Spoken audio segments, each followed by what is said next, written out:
Quiero que lea conmigo: mas el justo vivirá por fe. Ahora escuche: mas el justo vivirá por fe. Esto es en el capítulo 10. Y si retrocediere, no agradará a mi alma. Pero nosotros no somos de los que retroceden. Diga conmigo: nosotros. Dígalo como que lo creemos.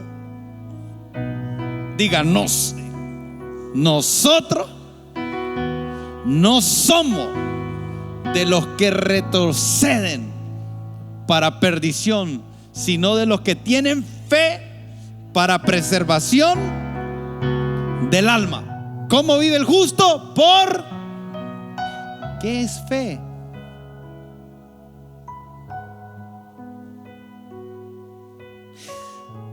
Si la fe no es un concepto, sino un estilo de vida,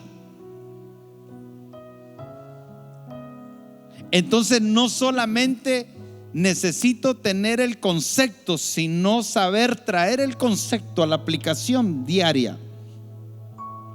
Porque si yo tengo el concepto y entiendo el concepto, pero no entiendo que es un estilo de vida, entonces solo tendré un concepto. Pero es posible que ni siquiera el concepto correcto de lo que es fe tenga. Entonces estoy aún peor.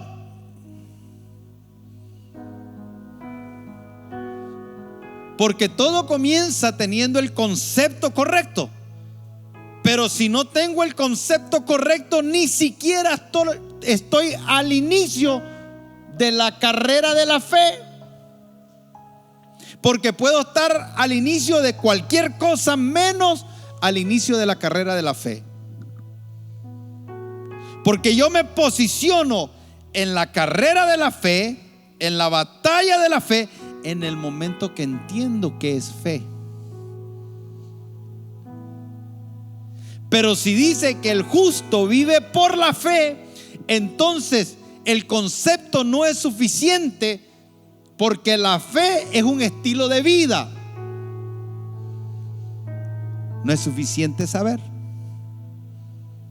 sino que es vivir.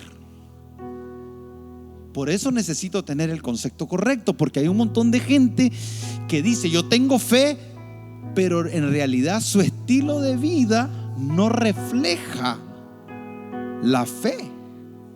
Porque es la fe en el Hijo de Dios, el que es autor y consumador de nuestra. La fe comienza con Cristo y termina con Cristo. Pero es un estilo de vida, y es un estilo de vida conforme a Cristo. Por eso es que Pablo dice que él tiene dolores de parto hasta que Cristo sea formado. ¿Dónde? En nosotros. Amén.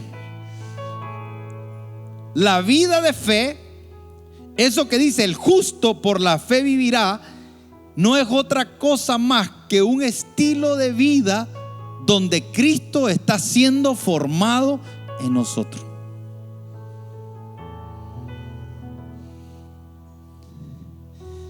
Pero es interesante que en el capítulo 11, Hebreos dice: es pues la fe, la certeza de lo que se espera, la convicción de lo que no se ve. Aquí da el concepto de fe. En el capítulo 10 te dice que como justos debemos de vivir por fe. En el 11 te da el concepto, y después del 11 te va a comenzar a dar testimonio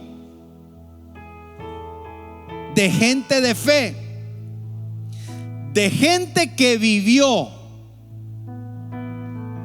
de una manera en particular, y que nosotros le hemos denominado a ese capítulo 11 los héroes de la fe. Pero los héroes de la fe no tiene que ver con que Moisés abrió el mar rojo, aunque es parte de la fe. No tiene que ver con que José gobernó como el segundo después del faraón, aunque es parte de eso. No tiene que ver con que Sansón con la quijada de un burro mató a 50. No tiene que ver solamente con que Abraham, a una edad que ya no podía tener hijos, con una esposa que aún su menstruación había cesado y no podía tener hijos, logró esta mujer dar a luz ya fuera de tiempo, aunque es parte también de la fe. Muchas veces nosotros resaltamos el milagro, pero no entendemos que los milagros solamente son el resultado de una vida de fe. Y pareciera que nos olvidamos de la vida y que por el contrario, a vivir como justos por fe, lo que andamos buscando es vivir de milagro en milagro. Por eso es que hay que tener el concepto correcto.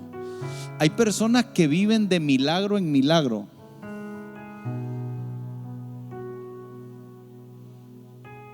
Ese no es el diseño. Los milagros son el resultado de un estilo de vida. Pero en el capítulo 10 de Hebreos, lo que está escribiendo tiene que ver con lo que dice el verso 35. Dice: por una parte, ciertamente con vituperios. Escuche, porque cuando dice el justo por la fe vivirá, eso es lo lindo de leer las escrituras correctamente.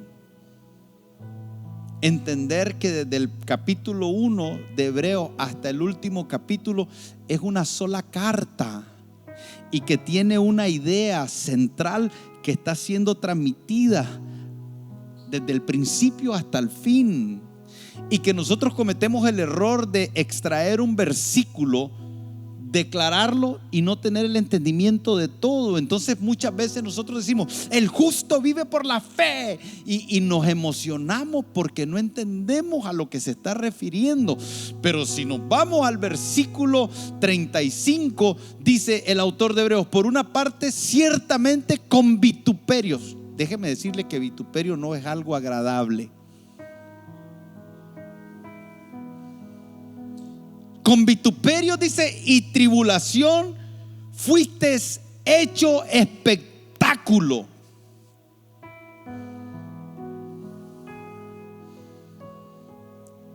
Y dice: y por otra, llegasteis a ser compañeros de los que estaban en una situación semejante. Entonces está hablando de vituperio y de tribulación, que fue espectáculo.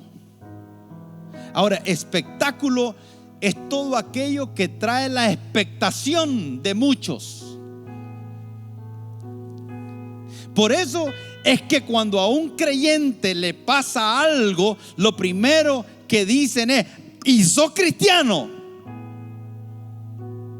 Y viene el espectáculo, viene la burla. Pareciera que es alegre y es agradable cuando a un creyente le pasa algo malo. Se vuelve el espectáculo. Es ahí donde aquellos que estaban a tu alrededor y te miraban hablando de que tú amas a Dios y que tú le sirves a Dios y que Dios es un Dios bueno, que cuando algo de tribulación viene sobre ti, son los primeros que llegan a decirte: y entonces,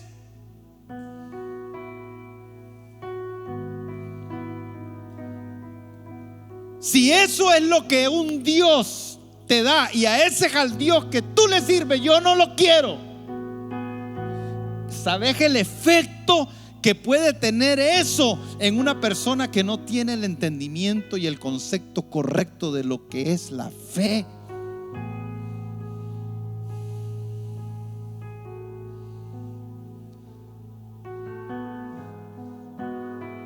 La fe no solo es para los tiempos buenos, la fe se requiere más aún en los tiempos malos. La fe es un asunto terrenal. En el cielo no existe fe. En el cielo no se necesita fe. Porque la fe es la certeza, es la sustancia de lo que se espera. La demostración de las cosas que no se ven. Entonces la fe es un asunto de creer aquello que no es visible.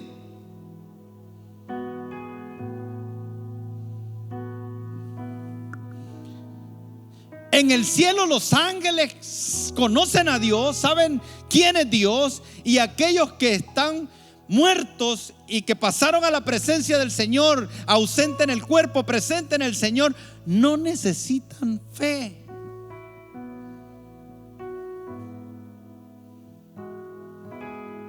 La fe es un asunto para acá en la tierra.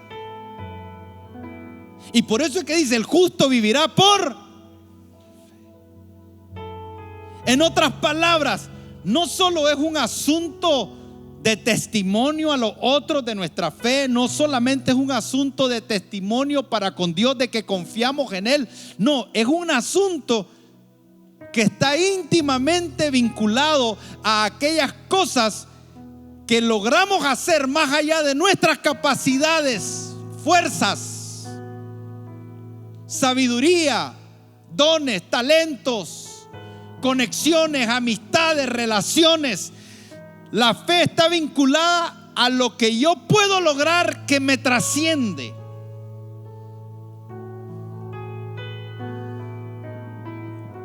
Y es para los momentos de crisis.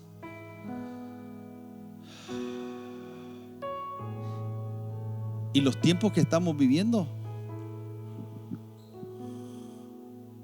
son tiempos muy interesantes, complicados. Yo tengo 49 años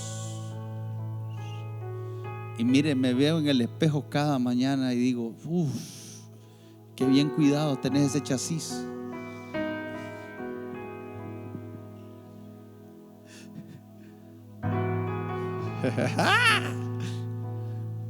Pues hay unas abolladuras y unas cuantas patitas de unas gallinas que se subieron en la parte de arriba de la cajuela del carro, pues, pero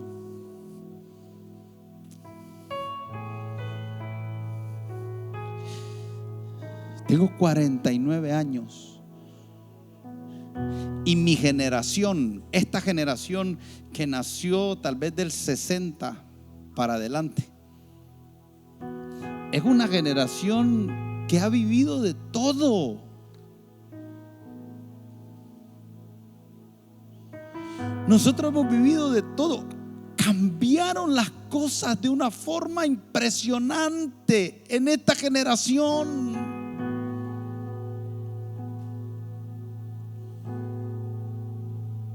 Hoy es otra realidad.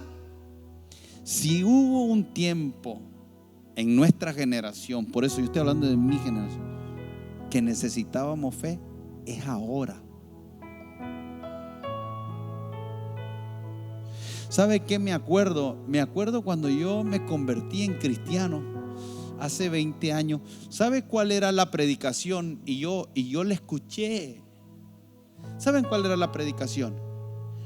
Porque no me avergüenzo del evangelio. Esos cristianos que les da pena andar con la Biblia,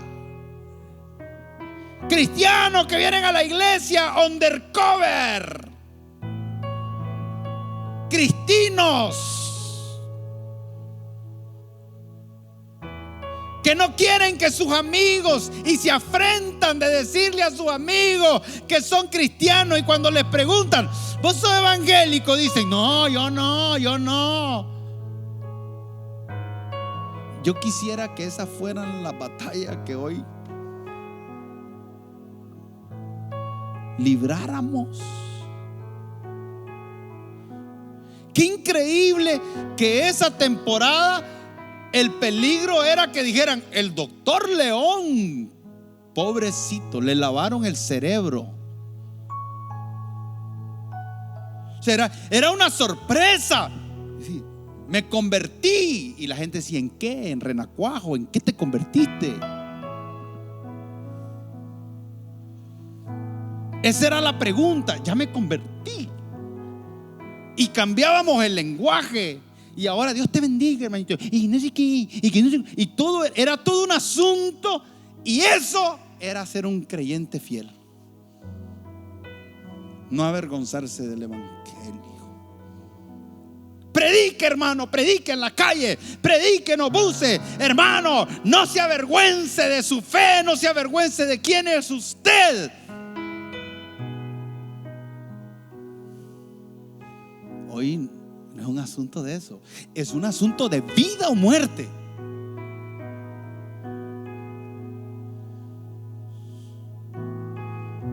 Siempre fue.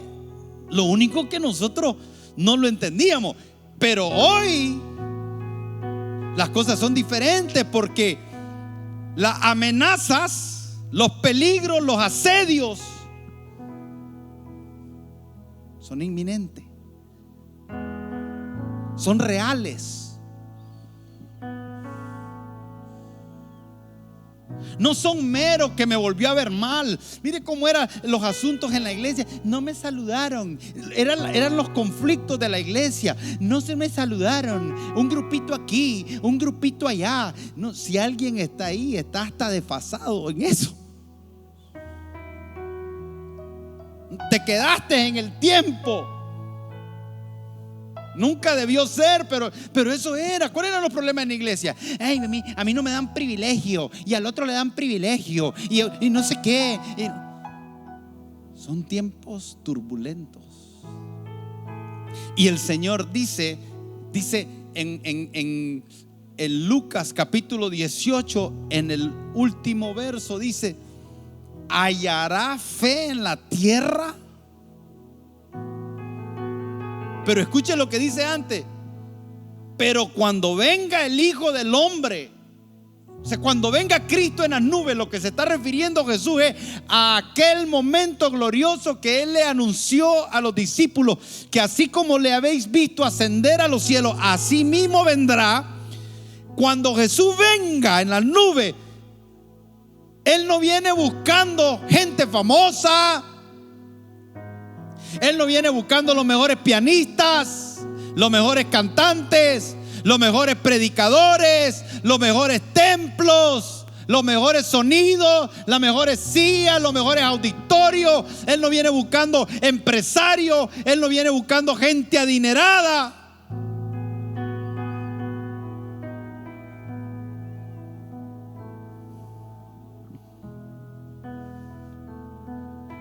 Él viene buscando fe. Y pasa revista. O sea, cuando te mira, Él se hace esta pregunta: yo voy a irme, pero cuando venga. Y toda pregunta es pregunta. ¿Qué clase de revelación? ¿La captaron o se la vuelvo a decir? La voy a volver a decir, porque si usted no entiende esto, ya no hay nada que usted entienda. Toda pregunta. Ustedes son gente.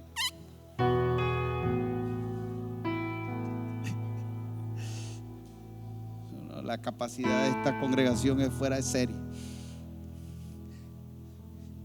Pero toda pregunta puede tener una respuesta positiva o negativa.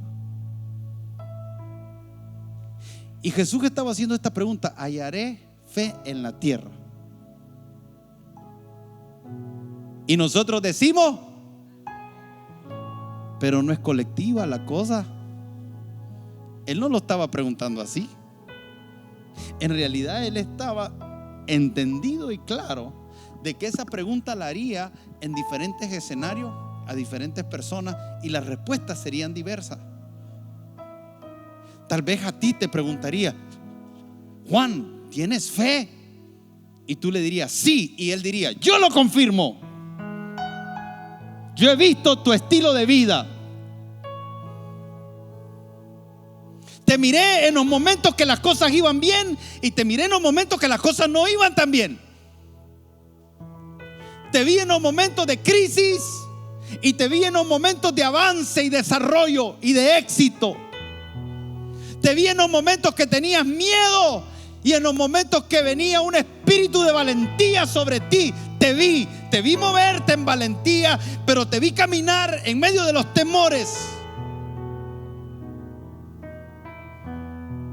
Te vi caminar cuando todos te aplaudían y te reconocían y decían cosas extraordinarias acerca de ti. Pero también te vi caminar cuando nadie creyó en ti, pero tú creíste en lo que yo te dije.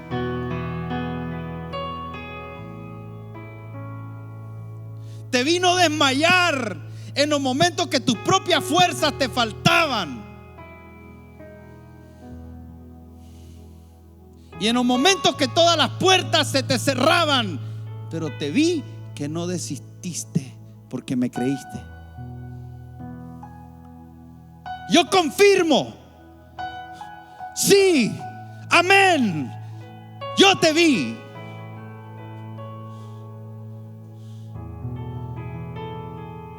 Vi cuando todos te abandonaron y te quedaste solo. Creíste que yo estaba ahí contigo y que yo era suficiente. Y caminaste por una tierra en medio de gigantes, que tal vez te veías como langosta, pero llegaste a creer que si yo era contigo, ¿quién sería contra ti? Y llegaste a caminar, a tratar de conquistar una tierra que tenía obstáculos, adversidad y enemigos. Pero creíste cuando te dije que yo te la había entregado a ti. Y creíste que soy capaz de cumplir lo que prometí. Yo confirmo tu respuesta. Pero llegará el Señor donde otros y le preguntará: ¿tienes fe? Y le dirán: no, Señor, la verdad que nunca te creí. Escuché, me pareció bien, en algunos momentos me alegré, en otros momentos salté y en otros momentos brinqué y en otros momentos dije: gloria a Dios, aleluya. Pero ¿sabes qué, Señor? Reconozco que solo fue el momento.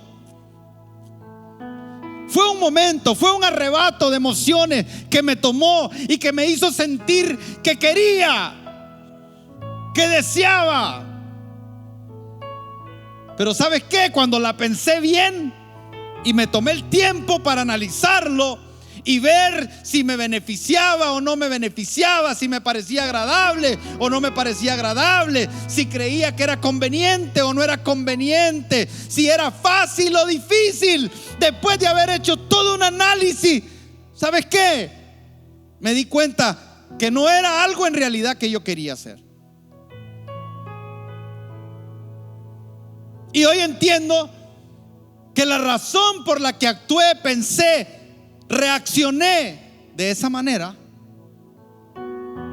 porque no tenía fe. Porque la fe sin obras es muerta. Y lo escuché, pero al fin decidí no tener fe. Y el Señor Jesús va a venir y se va a encontrar con gente que le va a decir: sí, Señor, te creí. Y va a encontrarse con gente que le va a decir: no, no te creí. Y va a encontrarse con algunos que le van a decir: no te creí lo suficiente. Y el Señor le dice: sí, me creíste más de lo que tú piensas. Y habrán personas que llorarán cuando le digan al Señor: Señor, no te creí lo que debí creerte. Y el Señor les diga: sí, me creíste más de lo que tú piensas. Porque yo sé y conozco tus fuerzas, conozco tus debilidades, tus imperfecciones. pero conozco tu corazón también. Nadie me lo ha contado, ni me lo ha dicho, ni me lo ha expresado. Yo lo conozco.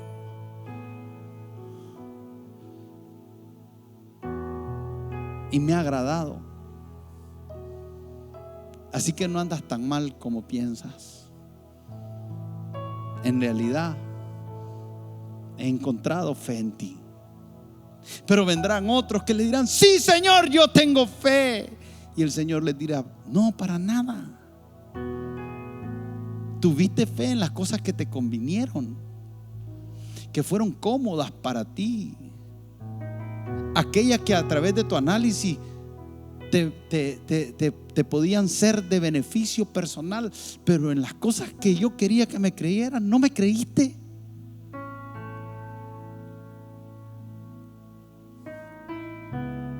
Y entonces de ahí surge la pregunta: ¿cómo nos estamos preparando para ese día? ¿Cómo estamos viviendo para ese día? Y el capítulo 11 de Hebreos dice: es pues la fe.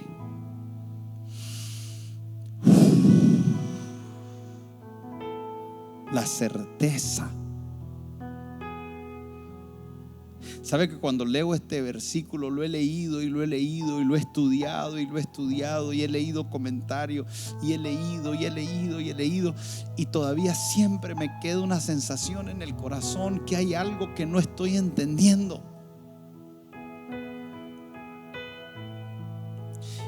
Y leo las definiciones en el original una y otra vez y una y otra vez, pero también sé que las definiciones me pueden ser útiles, pero hay algo que requiere ser revelado a mi espíritu, y que hay algo que solo va a ser revelado a mi espíritu hasta que esté en el lugar.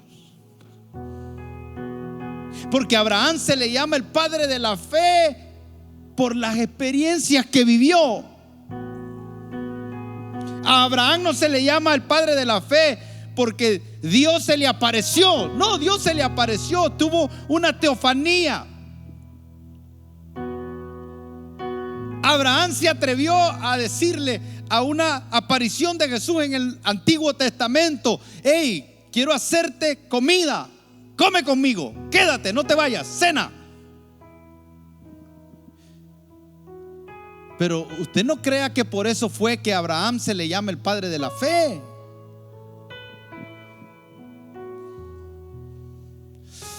Abraham le dijo: ¿cómo van a ser benditas todas las naciones de la tierra si no tengo yo hijo?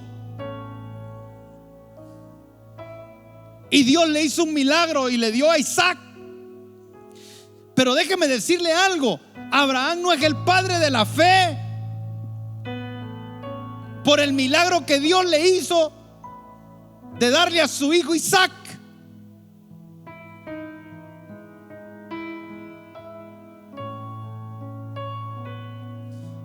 Si fuera por eso, los que miraron a Jesús multiplicar los panes y los peces estarían ahí, en esa lista. No están ahí. Ahí no está Lázaro. Pero Lázaro resucitó. Ahí no está el que estaba en el estanque de Betesda. Ahí no está el que estaba pidiendo limosna a la entrada del templo de la Hermosa. Ahí no está. Un milagro lo recibe cualquiera. Nunca defina usted que es un hombre de fe solo porque pase un milagro en usted. Escuche lo que dije: nunca defina que usted es un hombre o una mujer de fe solo porque ocurrió un milagro en usted. El que Dios te haya sanado de cáncer, el que Dios te haya dado un trabajo, el que Dios te haya dado una empresa, El que Dios te permita tener negocios, el que Dios te haya hecho un milagro con un carro, el que Dios le haya hecho un milagro como el de Francisco, que se mercadeó y se casó.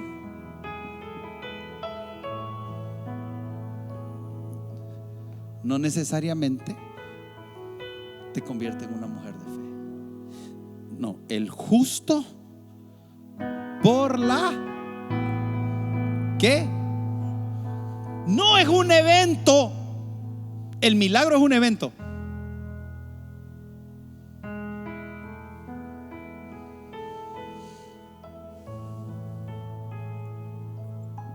El milagro es un evento. La fe es un estilo de vida que produce milagros. Y que yo amo los milagros y los veo comúnmente. Veo la mano de Dios muy comúnmente. Yo veo la mano de Dios en ustedes. Ser pastor de esta congregación, por la magnitud de ella, sin que el Señor tenga su mano sobre ustedes, puede ser y significar depresión, miedo, pánico, enojo, amargura, frustración, decepción. Entonces, qué difícil ser pastor y verlos a ustedes emproblemados y no creer y no tener la fe para saber que Dios está en control de cada uno de sus vidas y que Él está haciendo una buena obra en ustedes y la va a perfeccionar, que Él los va a sostener a la hora de la prueba. Y estamos en la hora de la prueba. No lo dude. No se aflija.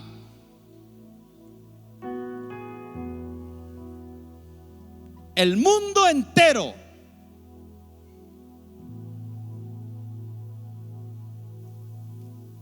y la iglesia incluida. Porque la sacudida que el mundo está viviendo está sacudiendo también a la iglesia. Y Cristo viene. Cristo viene. Hallará fe en ti y en mí.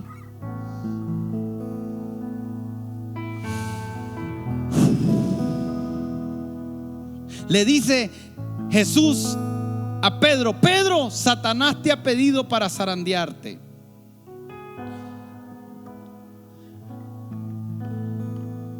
Qué cosas, ¿verdad? Son de esos versículos que quisiéramos omitir, que uno quisiera extraerlo de las escrituras y meterlo quién sabe dónde para no leerlos, porque son de esas cosas que golpean nuestra teología. Pueden golpear tu teología si no tienes la teología correcta. Es la gran pregunta de la humanidad: ¿cómo un Dios bueno puede permitir tantas cosas malas? Usted sabe en cuántas universidades y en cuántos auditorios y en cuántos debates y en cuántos programas y shows y noticieros se ha hecho esa pregunta. Es una pregunta que acaece a toda la sociedad en todos los estratos, aún dentro de la iglesia.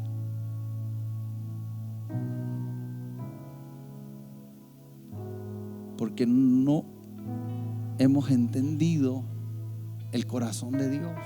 No hemos entendido la realidad del mundo caído en el que estamos. Que el dolor, el sufrimiento y la muerte nunca fueron un diseño de Dios para la humanidad. Que lo que Dios hizo fue un jardín, un Edén, donde todo lo que fue creando Dios vio que era bueno. Y todo árbol que Él formó y creó, vio que era bueno y que era agradable a los ojos. Por eso usted mira una mesa con frutas y tiene un colorido. Pero el Señor le dice a Pedro: Satanás te ha pedido para zarandearte. ¿Sabe una cosa, hermano? A mí no me lo ha dicho el Señor así, pero yo puedo ver hacia atrás y ver algunas veces que me pegaron una zarandeada, y a usted también. Y en esos momentos que Jesús le está diciendo a Pedro: Satanás te pidió para zarandearte, que eso golpea tu mente y tu entendimiento, porque ahí es donde entramos en ese debate de fe. Es una crisis de fe. Es una crisis de fe porque por dentro decimos: ¿por qué Satanás me pide si yo no me meto con él? Y después decimos: ¿por qué Jesús lo permite y no me defiende? Yo no entiendo. Y cuando nos damos cuenta, estamos en una crisis.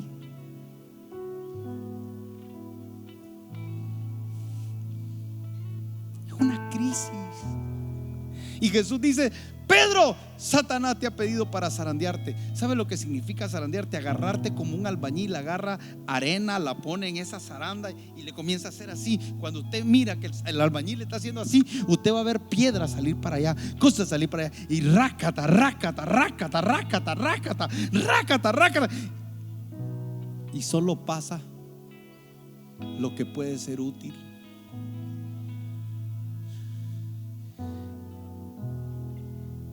¿Por qué Dios permite la zaranda? Porque hay muchas cosas en nosotros que son inútiles y que no nos queremos despojar de ellas, y que por no querernos despojar de ellas, muchas veces la única forma que nos despojemos de ellas es a través de la zaranda. Y como Dios está determinado a perfeccionar la buena obra en ti, Él la va a perfeccionar si tú voluntariosamente caminas con Él. Voluntariosamente. Si tú caminas, el justo por la fe vivirá. Si tú eres un hombre viviendo por fe, creo que muchas zarandas nos las podemos evitar.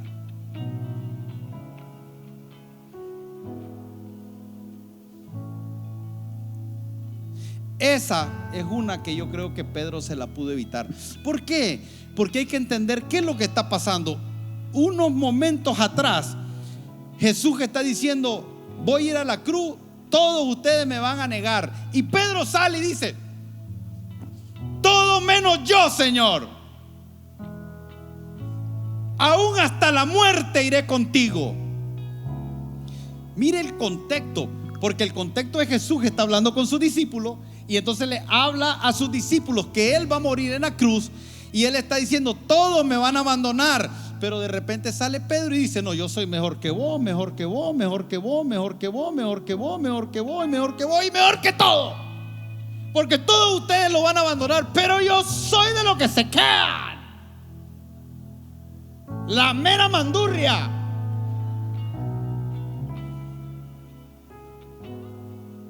Montón de cobardes.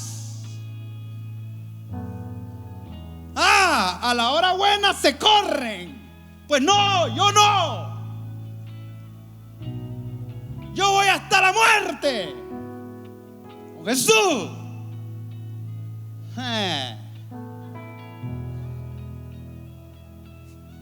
Y sabe, cada vez que hablamos, no solo los que están físicamente nos escuchan. Aquí hay ángeles y hay unos demonios allá afuera espiando. Que se queden afuera en el nombre de Jesús. Pero cuando usted sale, lo están esperando.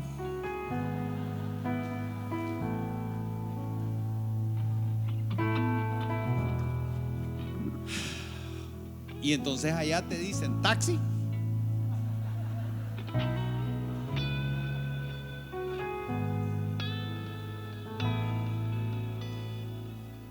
You need a ride.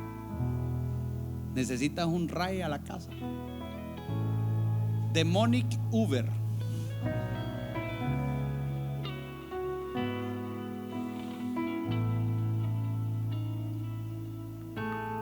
¿Sabe cuál fue la solución? Porque eso es lo lindo de Jesús.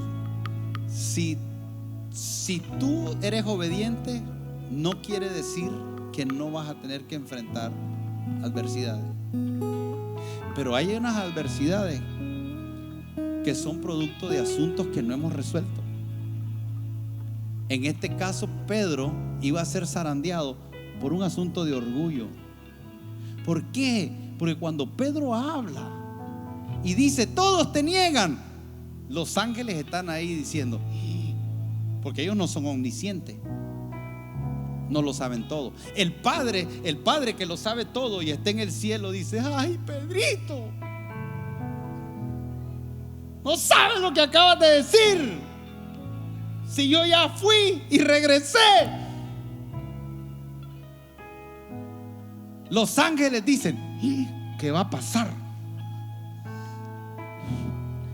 ¿Será que él no lo niega o será que lo niega? No son omniscientes. Jesús, que es omnisciente, sabe. Pero los demonios, que no son omniscientes, dicen, lo probamos.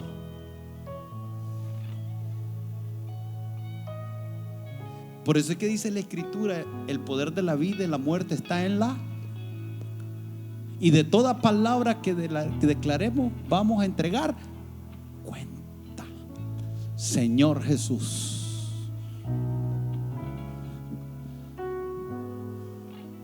voy hasta la muerte. Vamos a poner, dicen los demonios, Padre. No, bueno, no, Padre. Dice, Señor. ¿Oíste lo que dijo? Dice, y entonces dice, Satanás te ha pedido para zarandearte. Entonces dice, Señor, ¿oíste lo que dijo? Sí, tengo derecho legal para probar lo que él acaba de decir. Y el Señor le dice, permiso concedido.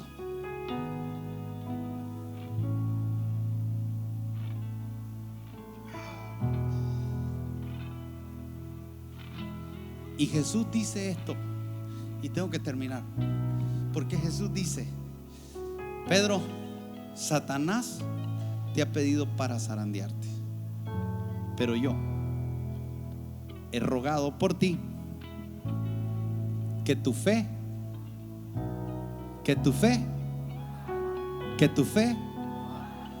diga conmigo, todo me puede faltar menos la fe, porque el justo por la fe vivirá.